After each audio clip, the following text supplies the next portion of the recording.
अस्सलाम वालेकुम, welcome to my channel. आज का हमारा जो टॉपिक है वो इन्वेंटरी वैल्यूएशन से रिलेट कर रहा है। हम जो है वो अकाउंटिंग की बेसिक्स कॉन्सेप्ट्स के ऊपर बात कर रहे हैं। पहला चैप्टर हमारा इंट्रोडक्टरी था, सेकंड चैप्टर हमने जो लिया है वो इन्वेंटरी वैल्यूएशन है। लास्ट वीडियो के अंदर हमने उसके कॉन्सेप्ट्स को डिस्कस किया, किस तरह से हम इन्वेंटरी को वैल्यूएट करते हैं, किन किन मेथड के थ्रू। आज हमारा प्रैक्टिकली हम जो है एक क्वेश्चन हम लेकर आ रहे हैं, उस क्वेश्चन के मुताबिक हम इन्वेंटरी को वैल्यूएट करेंगे और हम ये देखेंगे किस तरह से उसकी ट्रीटमेंट होती है, किस तरह से हम cost of good and cost of ending inventory निकालेंगे, कॉस्ट ऑफ गुड सोल्ड निकालेंगे, ग्रॉस प्रॉफिट निकालेंगे।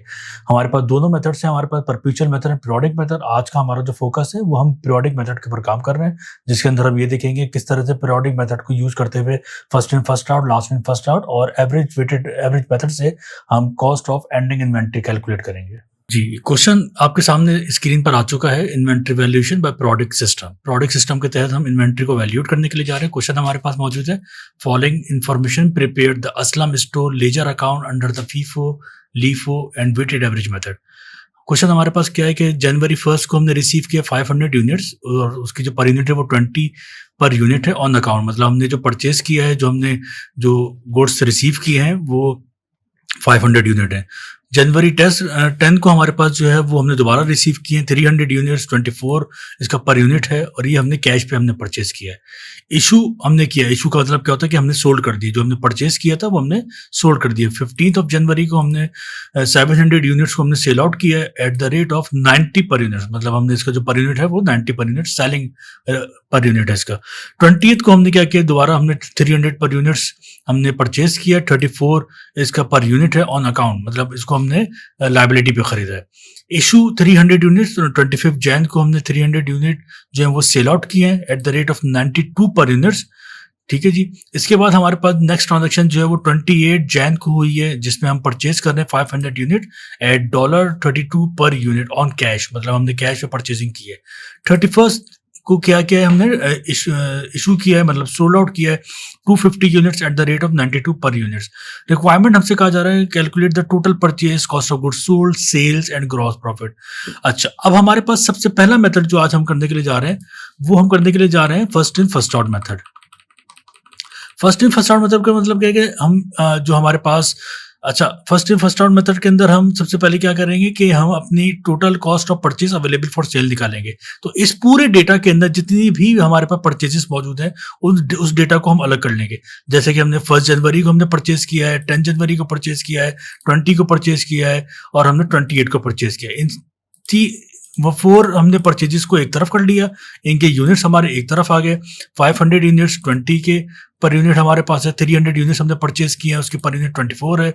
300 हमने यूनिट परचेज किया है 20th को, जिसकी पर यूनिट 34 है और 500 यूनिट जो हमने परचेज किया है उसकी पर यूनिट हमारे पास क्या है 32 है। तो सबसे पहला स्टेप हमारे पास क्या होगा कि हम निकालेंगे total purchase available for cell. It's mean कि हमने पूरे महीने 1600 यूनिट्स जो है वो परचेज किया है, जिनकी कॉस्ट बन रही है 43,400। वो किस तरह से बनी कि हमने 500 को मल्टीप्लाई कराया 20 से, तो हमारे पास आंसर आया 10,000।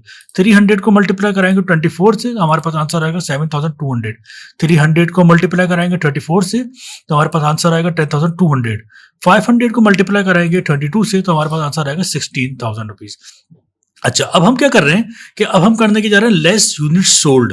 हमने यूनिट कितने सोल्ड आउट किए, हमने यूनिट जो सोल्ड आउट किए वो हम इस तरीके से निकालेंगे कि हमारे पास पहला यूनिट हमारे पास कितना है, हमारे पास आ रहा है 700, 300 एंड 250। हम तीनों को जब एडअप कर लेंगे तो हमारे पास यूनिट सोल्ड आ रहे हैं 1250 यूनिट्स हमने पूरे महीना जो हमारा जैन का गुजरा है उसके अंदर हमने सोल्ड कर दिए, सेल आउट कर दिए। तो हमारे पास जो रिमेनिंग हमारे पास जो यूनिट बच गए वो इन हैंड है, मतलब अभी तक वो हमने इसको सेल आउट नहीं किया, हमारे पास वेयर हाउस के पास मौजूद है 350 यूनिट्स। अच्छा, हमारे पास जो 1250 है इसकी हमें कॉस्ट पता है क्योंकि हमारे पास पर यूनिट इसकी मौजूद है।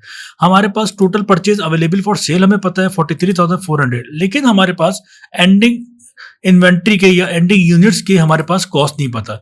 अब हम क्या करने के लिए जा रहे हैं कि हमारे पास जो पहला मेथड है फर्स्ट इन फर्स्ट आउट, मतलब जब हमने परचेज किया था तो हमने क्या किया था कि जो गुड्स हम परचेज करते जा रहे हैं 1 तारीख को, 10 तारीख को, 20 तारीख को, वो सारे सेल आउट होते जा रहे हैं। इट्स मीन कि जो पहले परचेज करते रहेंगे हम उसको पहले सेल करते रहेंगे। तो इसका हमने एक शॉर्टकट हमने एक निकाला है, एक मतलब ये मेरा इजाद करदा है, मतलब ये मैंने इन्वेंट किया ऐसी।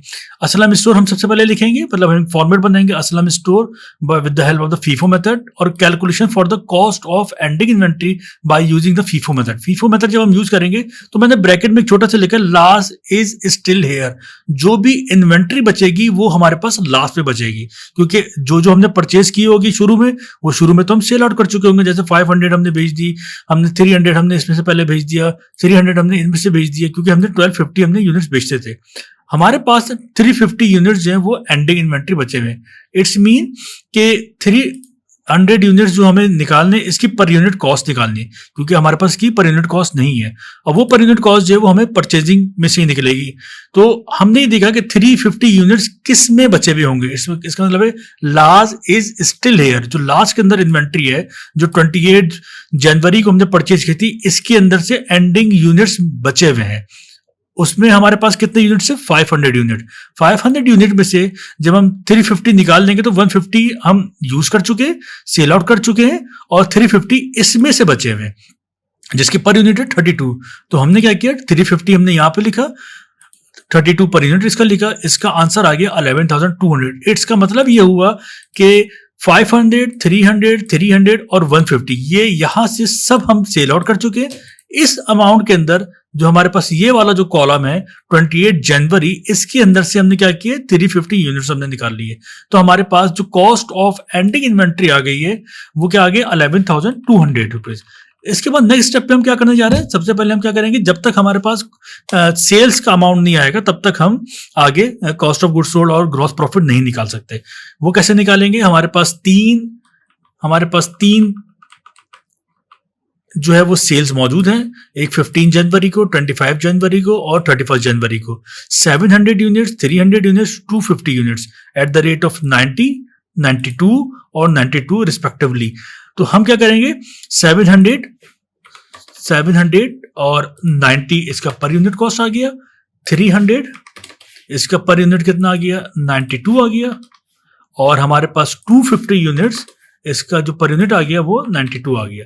अब हम क्या करेंगे, इन दोनों को जब हम मल्टीप्लाई कराएंगे, इन दोनों को जब हम मल्टीप्लाई करेंगे, 90 multiply by 700 it's mean 63,000, 27 300 multiply by 92 it's mean 27,600, 250 multiply 92 is equal to 23,000। तो इन सबको जब हम एडअप कर लेंगे तो हमारा जो total sale for the month of January आया है वो 1,13,600 रुपीज आई है।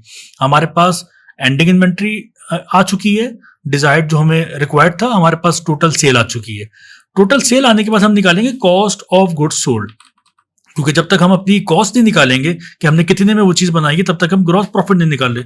हमारे पास सेकंड लास्ट जो है वो कॉस्ट ऑफ गुड्स सोल्ड निकालने, Aslam store by the applying the FIFO method, calculation for cost of goods sold, total purchase available for cell. ऊपर डेटा में अगर हम देखें तो हमारे पास ऊपर डेटा में देखें ये आ रहा है 43,400 टोटल परचेजेस की थी हमने।